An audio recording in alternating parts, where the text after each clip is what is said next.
studying the Tao to repay the favor of the sages and our parents, esteeming the Buddha, uphold a vegan diet, live in the world, enjoy the Tao, Tuklim Zen Buddhism. Our programs offer many languages. Please visit suprememastertv.com/schedule. Nos programmes offrent plusieurs langues. Veuillez visiter suprememastertv.com/schedule. Nuestros programas ofrecen varios idiomas. Visiten suprememastertv.com/schedule.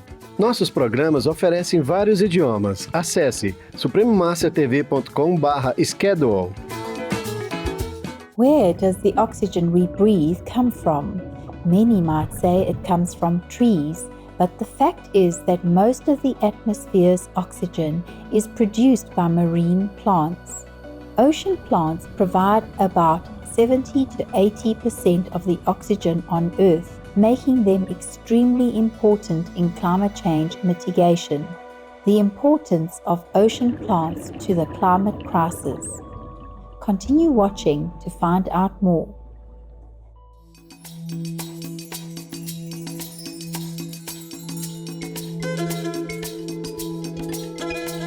Indemin Alatchu, generous viewers. That means how are you in Amharic, one of the official languages of Ethiopia. I am Kenenisa.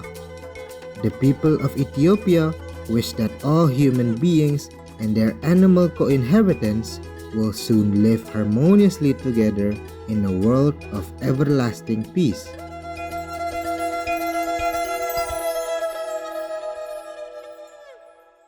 Welcome to our show, The Importance of Ocean Plants to the Climate Crisis. On today's program, we'll learn about the importance of ocean plants in helping to mitigate climate change. Where does the oxygen we breathe come from? Many might say it comes from trees, but the fact is that most of the atmosphere's oxygen is produced by marine plants. According to the United States National Park Services, ocean plants provide about 70 to 80% of the oxygen on Earth, making them extremely important in climate change mitigation.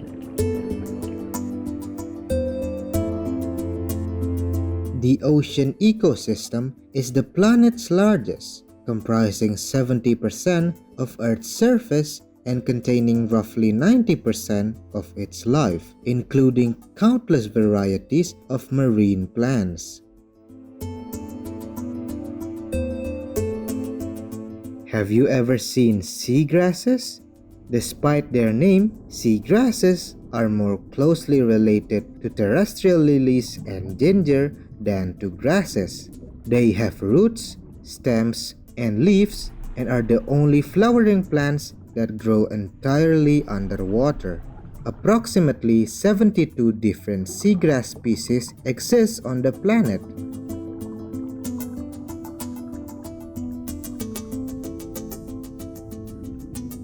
Today, we'll explore one of them called Posidonia oceanica. Posidonia oceanica is a seagrass, also called Neptune grass, which only lives in the Mediterranean Sea and is believed to be 10,000 years old. 3% of the Mediterranean is covered with this Neptune grass. In 1999, Posidonia fields in Ibiza and Formentera were declared World Heritage Sites by UNESCO. There's a reason the seagrass has been named after the Greek god of the seas.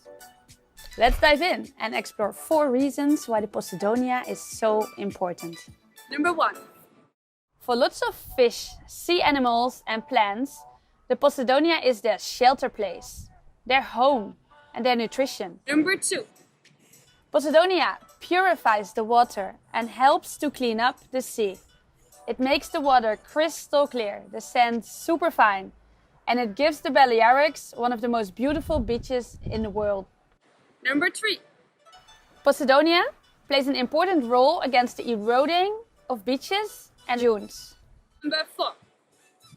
They are the lungs of the sea, absorb big amounts of CO2 and provide the oxygen we breathe, 1 hectare of Posidonia produces 100,000 liters of oxygen per day.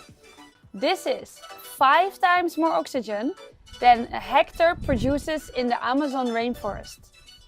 It also absorbs 3 times as much CO2 as the rainforest.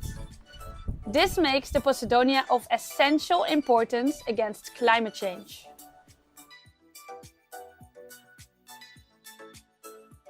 The Posidonia is facing some challenges. More Posidonia is disappearing than growing. It's an extremely slow growing species, which only grows about 2 centimeters per year. The Posidonia is getting more and more damaged, mainly by pollution. Plastics, other chemical products we use, agricultural runoff, and sewage diminishes the amount of light available to the plants. And plants need light to grow. Also, the effect of boat anchors and shaving chains are killing and damaging the Posidonia. Anchors pull out the roots of the plants. You can compare this with pulling out a tree in the Amazon. Creations of nature that took dozens of years to grow. With more tourists, more boats, more pollution, a changing climate and an acidifying sea, we are putting more pressure on this ancient plant. It is slowly disappearing, and with it, all the benefits that it brings. Understanding the importance of seagrass, many organizations have been taking action to restore these underwater meadows. These divers are planting giant underwater meadows to help fight climate change. They drop bags full of seagrass seeds off the coast of Wales, restoring a vast ocean habitat. Seagrass stores carbon 35 times faster than tropical rainforests. It also emits oxygen, cleans coastal water, and absorbs greenhouse gases. Though it covers just 0.2% of the seafloor, it provides 10% of the ocean's carbon storage. A seabed with seagrass harbours up to 40 times more biodiversity than one without, and forms a critical nursery for 20% of the world's biggest fish species. Sadly, the UK has lost over 90% of its seagrass in the last century, and globally, 7% of the seagrass has disappeared every year since 1990. Every hour, 2 football fields worth are lost to pollution, fertiliser runoff, damage and coastal development. Seagrass Ocean Rescue is a joint effort project between Project Seagrass, WWF and Swansea University, and aims to inspire future projects across the UK and the world. Off the coast of Wales, shoots are already appearing on the seabed and will soon form an underwater meadow the size of 3 football fields, providing habitat for 160,000 fish and 200 million invertebrates.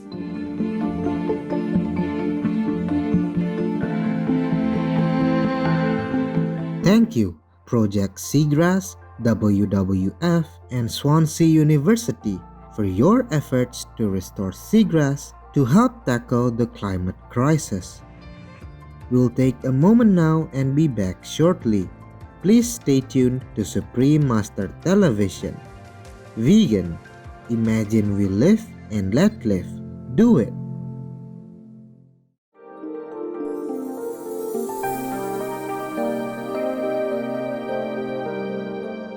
Welcome back to our show about the importance of ocean plants to the ongoing climate crisis.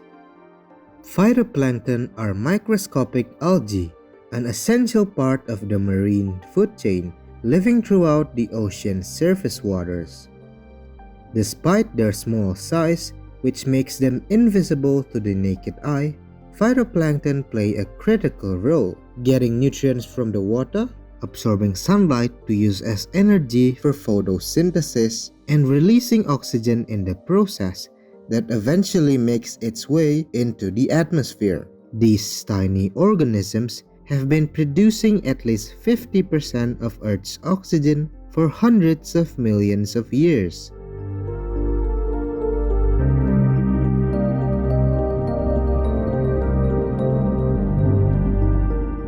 seaweed, macroalgae is a popular ingredient in Asian cuisine, but not many know that seaweed plays a large role in reducing the effects of global warming. Imagine swimming through an underwater forest. Here, there are no trees. Instead, 150-foot tall seaweeds called giant kelp tower above you. Our national marine sanctuaries are home to magnificent kelp forests that host an endless variety of fish, invertebrates, and plants. Like trees in a forest, kelp can grow in dense stands, offering crucial hiding places that protect local residents from predators. But unlike trees, kelp can grow more than 2 feet a day. And it has no roots. Kelp grips the bottom with claw-like holdfasts that anchor it to the seafloor. Sea urchins, a common resident of the kelp forest, can chew through holdfasts, causing the kelp to lose its grip and float away. Macroalgae such as kelp have gas-filled bladders that help them float toward the surface where they receive more sunlight for photosynthesis, absorbing CO2 and releasing oxygen. These gas-filled bladders allow macroalgae to float for long distances away from where it is grown until the air bladders burst, thus exporting a large portion of its biomass out into the deep sea. This allows the kelp to permanently remove carbon dioxide from the atmosphere and helps prevent rising temperatures and future climate catastrophes. Many studies have shown the potential of seaweed farming to counter climate change as deforestation decimates rainforests and other crucial carbon sinks. On Nusa Lembongan, an island off the coast of Bali, meters from where tourists used to sunbathe, locals are growing seaweed again. Seaweed farming began on Nusa Lembongan in 1978, but production declined as tourism boomed. Indonesia is the world's second biggest seaweed exporter after China. Once processed, this valuable resource can be used in everything from food to cosmetics. Seaweed farming is a vital example of restorative aquaculture. Deployed on a large scale, it could improve the water quality of the ocean as well as providing homes for fish and absorbing CO2 from the atmosphere. Restorative aquaculture can help address some of the biggest challenges facing our seas, such as coastal pollution, habitat degradation, and climate impacts.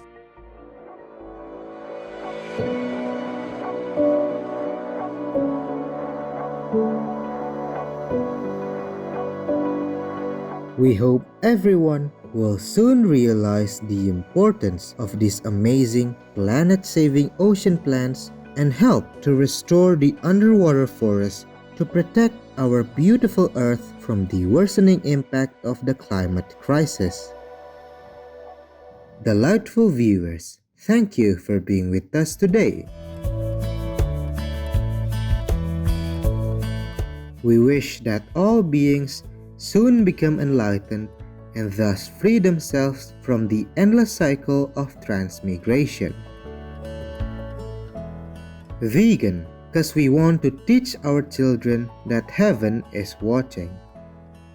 Our programs offer many languages. Please visit suprememastertv.com/schedule and suprememastertv.com/PE.